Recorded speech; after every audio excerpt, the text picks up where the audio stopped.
100% dia ambil daripada aku punya video.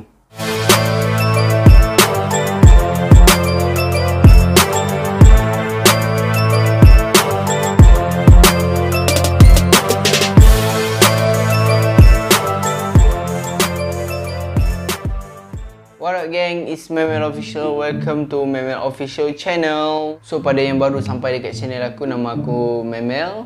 Apa khabar? Sihat ke? Kita harapkan semua sihat seperti biasalah. So hari ni apa kita nak cakap? Seperti yang korang tengok dekat thumbnail, kita akan cakap pasal benda tu. So sebelum kita mulakan video, make sure korang tekan button subscribe, like dan share video aku supaya kawan-kawan tahu wujudnya channel Memel Official. Okay, hari ni kita nak cakap tentang ada orang yang curi video aku lah. Okay, kalau korang nak tahu, ada dua orang ataupun dua channel yang berbeza dah ambil konten daripada aku.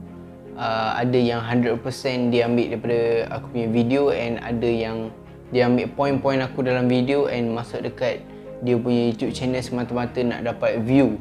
Okay, yang pertama ada orang ambil video pasal Dai Said dengan Aisab Shah dekat dalam video aku. Macam mana aku tahu? Sebab aku tengok dia punya video, semua poin aku memang ada dekat dalam video dia.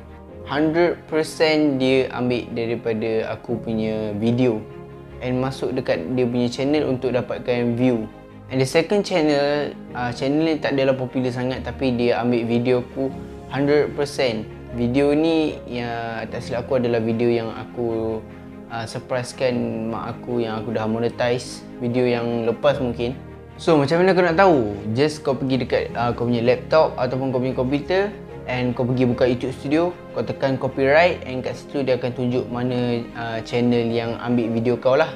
And aku nampak ada dua channel tu, tapi aku tak nak bagi tahu kat korang lah channel mana, sebab aku tak nak lah. Sebabkan aku bagi tahu tu YouTuber yang ambil video aku tu macam lemah ataupun jatuh ada punya semangat. Aku tak nak macam tu.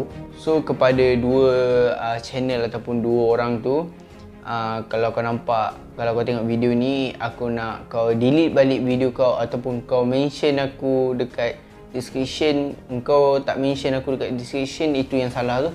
Cuba korang fikir, orang susah-susah cari konten, kita korek idea, kita cari apa yang jadi, kita dah buat research semua, and then kau curi macam tu je. Confirm kau sakit hati kan? Bagi aku lah kan, sebab dia punya channel pun belum monetize lagi. So kalau dia punya channel dah monetize, duit dia 100% akan masuk dekat aku. Tapi bukan dekat dia punya channel lah. Tapi sebabkan dia punya YouTube tak monetize lagi, so kita tak boleh dapat lah duit daripada YouTube sana. So pada sesiapa yang ambil aku punya video, aku tak nak mention kau kat sini, aku nak cakap kau tolong delete video kau ataupun kau mention aku dekat description supaya aku at least ada kredit lah. At least benda tu tak salah lah. Jangan sebabkan engkau nak view, kau sanggup ambil konten orang. Benda tu salah lah kat YouTube. Nanti bila kau nak monetize kan kau punya channel, YouTube akan tengok adakah kau ni pernah ambil konten orang ataupun kau ni pernah komen dekat video orang, so subscribe kau punya channel. Itu semua YouTube akan ambil kira, and kalau tak lepas kau tak dapat monetize lah. Yap, memang salah kalau engkau pergi komen dekat YouTube orang. And Assalamualaikum, siapa-siapa yang nak subscribe YouTube saya, tolong subscribe YouTube saya dekat komen YouTuber yang lain, supaya orang dapat subscribe komen YouTube channel. Benda tu memang salah dekat sisi undang-undang YouTube sebab kau pergi promote kau punya channel dekat komen channel orang. So jauhilah benda-benda macam tu, sebab at least kau cubalah usaha sendiri, kau hantar video, keep hantar video. Aku buat YouTube ni pun lepas 4 bulan, lama 4 bulan tu. 4 bulan barulah channel aku ni naik sedikit saja, tak adalah naik macam mendadak kan. Setiap YouTuber akan merasai proses macam ni.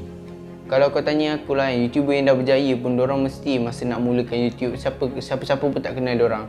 And then diorang nak upkan dorang punya channel tu, diorang just usaha teruskan hantar video, cari konten yang menarik, and then orang automatik akan subscribe kau dengan ikhlas. Maksud aku subscribe dengan ikhlas tu macam contoh kau pergi dekat video orang, and then kau komen kat bawah, kau subscribe YouTube aku and aku akan subscribe YouTube kau.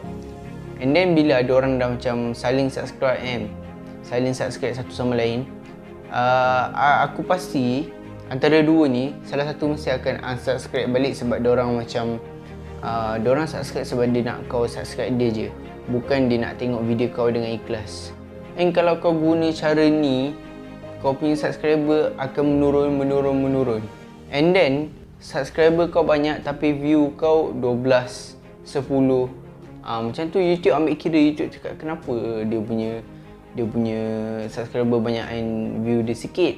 So janganlah ambil kesempatan sebab orang nak berjaya ni dia kena usaha, bukan untuk promosikan kau punya channel ke, tak ada. Jangan macam tu. Aku cakap ni just teguran untuk korang yang aku ada sedikit pengalaman lah. Daripada apa yang aku tahu, aku beritahu kat korang ni.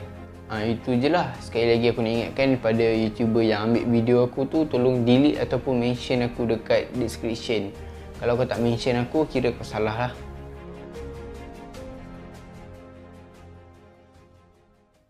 So video sampai di sini saja. Make sure korang tekan button subscribe, like dan share video aku supaya kawan-kawan tahu wujudnya channel Memel Official. Aku dah nak rekod habis tapi aku baru perasan yang aku punya keliling ni semua gelap kan. Macam tak ada terang sangat kan. So aku minta maaf lah pasal tu. Okay. So peace until we meet again.